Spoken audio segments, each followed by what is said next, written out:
The only sound in the stairwell was the echo of footsteps, a shadow moving swiftly over the cold concrete. Then, just moments later, a piercing scream shattered the courtyard's silence, followed by a gut-wrenching thud. Doors flew open as neighbors poured out, their faces a mix of confusion and alarm, trying to place the sound. But when they looked up toward the landing, they saw nothing. There was no sign of a struggle. Not a single witness, just an impossible question that would forever hang over this case. What truly transpired in the final moments before Elena Agu went over the edge? Because the official story, the one written down in the reports, doesn't line up with the reality of that moment, of that entire night. Are you prepared to delve into the most chilling cases to come out of Britain?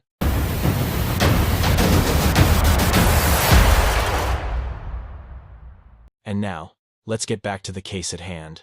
Elena Agu's story begins in 2003 in Irdere, a peaceful city in eastern Turkey nestled among rolling hills and quaint rural towns.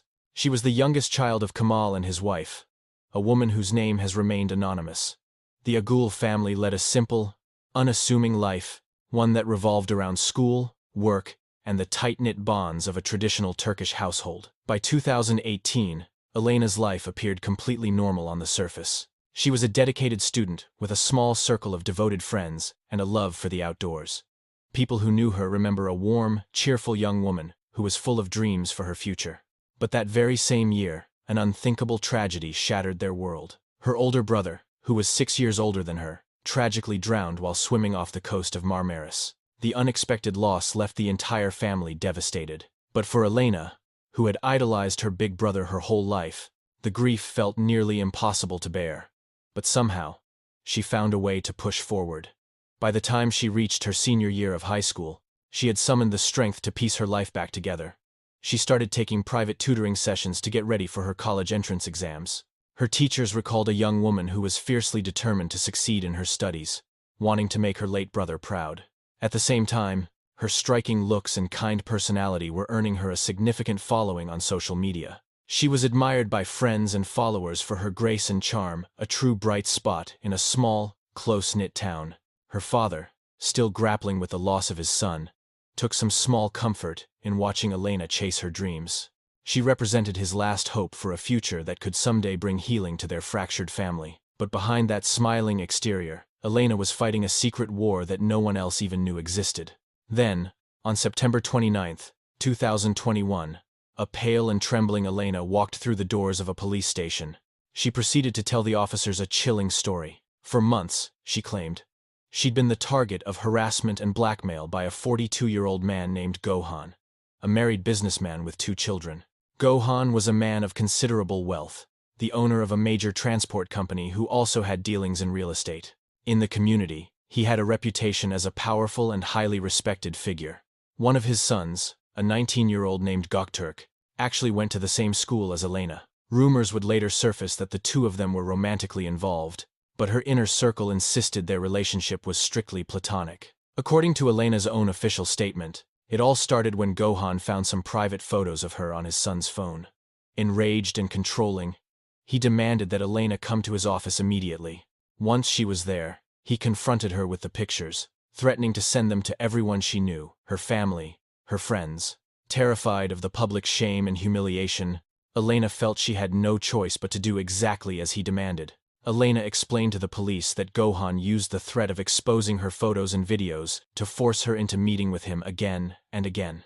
He was controlling her with fear, and he cruelly exploited the trauma she was already dealing with from her family's recent tragedy. Every time she tried to pull away, he would hit her with a fresh round of threats, constant reminders of the ruin he could unleash with just one click. 10 days before she went to the police, Elena decided she had reached her breaking point. She blocked him on every platform and stopped answering his calls. But the harassment only got worse. Gökhan created fake social media profiles to get to her, bombarding her with messages and suddenly appearing near her home. The night before she filed the official complaint, he showed up on her doorstep. Out of pure fear and desperation, she agreed to step outside and talk to him in his car, hoping this would finally end the nightmare. But what happened next was anything but peaceful. According to her statement to police, Gökhan seemed to be intoxicated. His tone was unstable, his behavior completely unpredictable. He told her they were going to his house. Elena refused. She had no intention of going anywhere with him. She just wanted the nightmare to be over. Her refusal made him furious. Gokhan's temper flared as he accused her of seeing another guy, basing his wild accusations on so-called evidence he claimed to have found on her social media. Elena denied all of it. She told him she wasn't seeing anyone else. All she wanted was to be free from his control. But the more she tried to stand up for herself, the more violent he became. In her testimony, Elena described how Gokhan grabbed her by the arm with brutal force, screaming at her, his rage spiraling completely out of control. When she fought back and tried to scream, he covered her mouth and nose with his hand, suffocating her until she nearly blacked out. The assault lasted only a few minutes, but it left her terrified and bruised. Somehow, she managed to break free and escape into the night.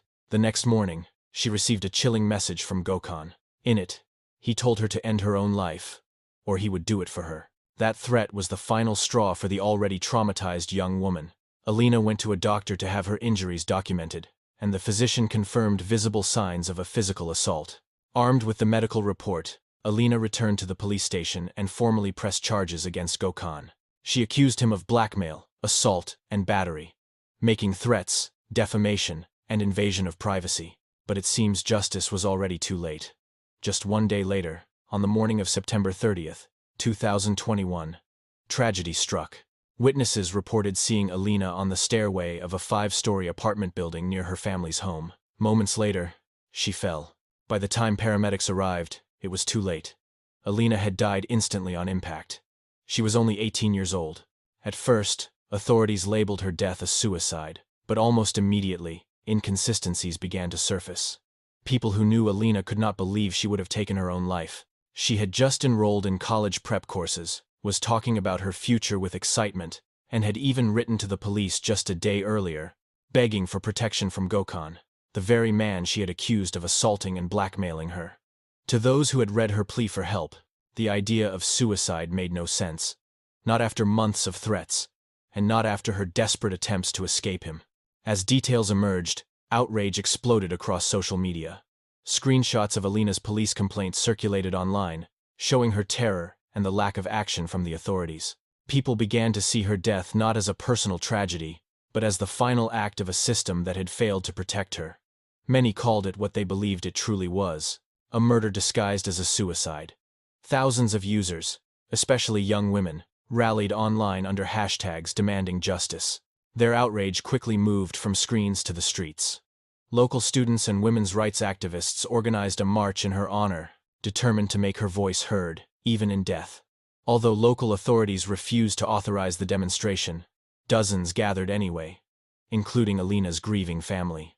Outside the municipal square, holding banners and red roses, they chanted her name, demanding truth, accountability, and justice. They later walked to the apartment building where she had fallen, placing flowers and candles at the entrance. The spot was soon transformed into a makeshift memorial, a quiet testament to the violence that had claimed another young soul. Meanwhile, law enforcement ramped up their investigation into Elena's death, laser-focused on figuring out what truly transpired during the search of her bedroom. That's when investigators stumbled upon something heartbreaking. Scrawled on her mirror in lipstick was a short, chilling message, a direct accusation pointing the finger at Gokhan for her death. Next to the mirror, they found a notebook filled with her last words. Inside, she'd penned a letter to her tormentor. Her words laid bare the sheer depth of her pain and painted a horrifying picture of the man who had shattered her world. Elena described Gokhan as a deeply disturbed individual, completely devoid of compassion or any sense of human decency. She didn't just accuse him of assaulting her, she also claimed he was abusing his own son's girlfriend. In that same note, she detailed how he betrayed his own friends by getting involved with their wives and how he relentlessly tormented her, tearing her down piece by piece, until, in her own words, she couldn't take living anymore. Throughout the notebook, Elena chronicled the months of manipulation and terror she endured at his hands, explaining how his cruelty destroyed her mental state and pushed her to the brink. She wrote that his total lack of remorse proved he was a man with no conscience. As the investigation deepened, police unearthed a prior report showing that Elena had attempted to take her own life on May 14, 2020. At that time, passers-by had stopped her near a construction site, and authorities had managed to intervene just in the nick of time. In the final days of her life, Elena had been desperately crying out for help after months of enduring threats, harassment, and physical abuse. She even wrote out a statement by hand, a last-ditch plea for someone to protect her. In it, she begged the authorities to keep her attacker, Gökhan, away from her and to guarantee her safety. But despite her bravery in coming forward, no official action was ever taken. The police never opened a case for his involvement with a minor, which Elena clearly was. One of the most terrifying incidents had occurred months before. Gökhan had called Elena, demanding she come over. And when she refused, he flew into a rage. He showed up at her house with a knife, screaming her name in the street. Terrified and ashamed, Elena agreed to go with him, just hoping her family wouldn't find out what was going on. As soon as she was in his car, Gökhan took her to one of his bachelor pads where, in a jealous rage, he demanded to see her phone. When Elena told him she'd left it at home, that simple response set off another violent explosion. Gökhan hit her, grabbed her house keys, and blocked her from leaving. Shaking with fear, Elena somehow managed to get away. Overcome with despair, she fled to the very same construction site where she had tried to end things back in 2020. After piecing all of this together, police finally made their move, arresting both Gökhan and his son. They were both brought in for questioning, where Gökhan remained cool and confident during his interrogation. In court, he alleged that he and Elena had been in a mutual relationship for about a year, maintaining that everything between them was consensual. Gökhan attempted to spin a completely different version of the story. He claimed that Elena had called him just 2 days before she died, telling him her mother was in rehab and that she needed money for supplies she couldn't afford. According to him, they met up. He said he bought her what she needed and even went with her to visit her mother at the facility. He claimed they met up again later that night, but he was adamant that nothing physical happened. The following day, he said they met one last time, shopped for more items for her mom, and then he dropped her off at her house. Gökhan then told the court that he was the one who had repeatedly tried to break things off, but claimed Elena would threaten self-harm every time he tried to leave.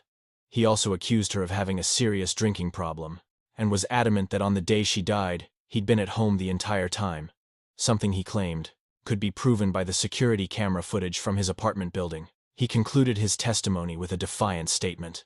The truth will come out when the investigation is over. Meanwhile, rumors were spreading like wildfire across the city, rumors about his son. Multiple sources claimed that Gökturk, upon hearing about Elena's death, had arrived at the scene intoxicated and carrying a knife, which led to his immediate arrest by the police. Under interrogation, Gökturk told investigators that Elena was a close friend from his school days. He then admitted that over the last few months, he'd found out from mutual friends that his own father and Elena were involved in a relationship. Completely shocked and disgusted, he claimed he hadn't spoken to his father in 4 months, but on September 29th, the night before Elena's death, he finally reached his breaking point.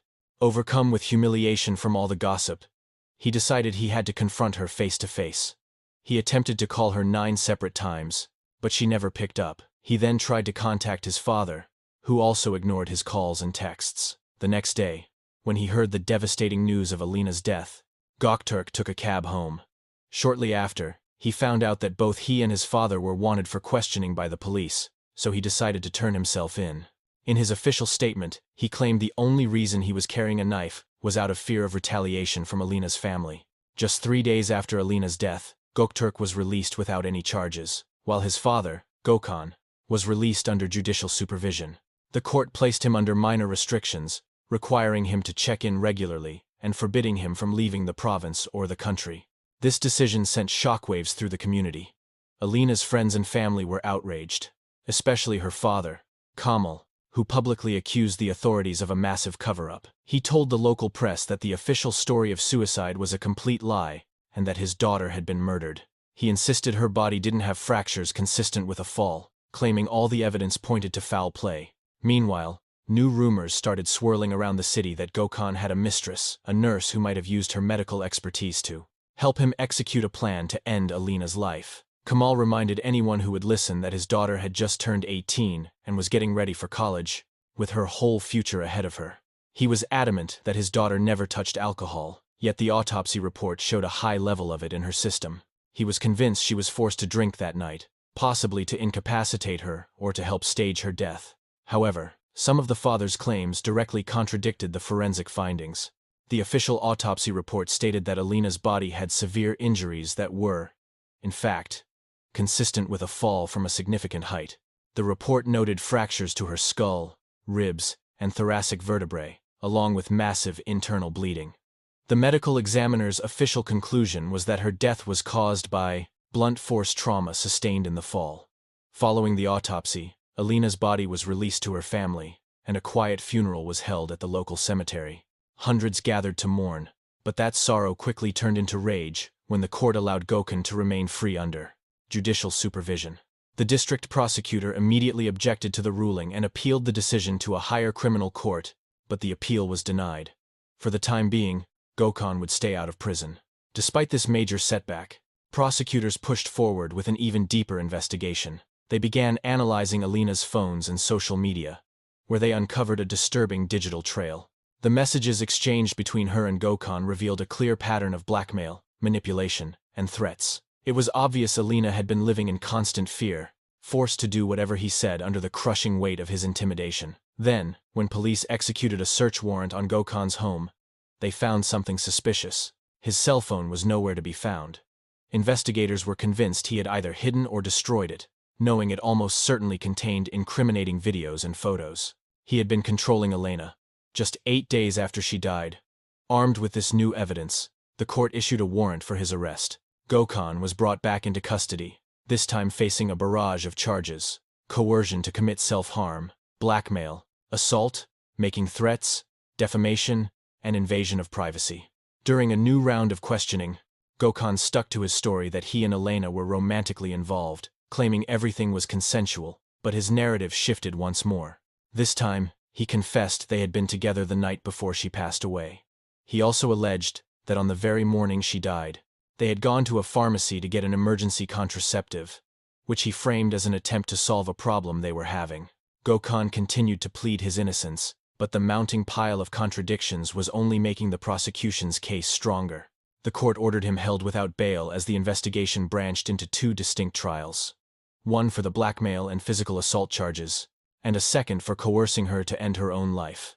The first trial kicked off in April of 2022. By the third hearing, the defense team again pushed the narrative that Gökhan was innocent, painting the relationship as completely consensual. The defendant appeared via video from prison, his face a mask of calm, showing no emotion. When the verdict was announced, the courtroom erupted in outrage. The court handed Gökhan, who was 43 at the time, a 2-year prison sentence and a $300 fine for the blackmail conviction, with an additional 4 months tacked on for the assault. Elena's family called the sentence a slap in the face, while their lawyer blasted the verdict as falling short, arguing that the court had completely overlooked evidence of sexual assault and the testimony of other victims.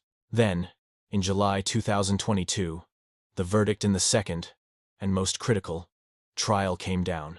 The court found Gökhan guilty of coercing suicide, a charge that, under Turkish law, is treated as murder when threats or force are part of the equation. He was sentenced to life in prison. The courtroom exploded with a mix of tears and applause. Finally, it felt like justice was being served. In the Turkish legal system, a life sentence means a mandatory minimum of 24 years behind bars, and for inmates convicted of crimes as serious as Gökhan's, early release is almost never an option. His defense team appealed the ruling, but in October of 2024, 3 years after Elena's death, the appellate court upheld the life sentence. Gökhan was now officially and legally responsible for Elena's death. The final verdict brought some measure of peace to her heartbroken family, and it became a landmark case in Turkey's ongoing fight against gender-based violence. All across the country, women's rights organizations celebrated the ruling as a major victory not just for Elena, but for every single victim whose pleas for help had fallen on deaf ears. Today, Elena's name stands as a symbol of that fight. The story of her tragic death and her desperate cries for help continues to reverberate across Turkey. Elena's voice, though silenced far too soon, now speaks for the thousands of other women who are still fighting to be heard.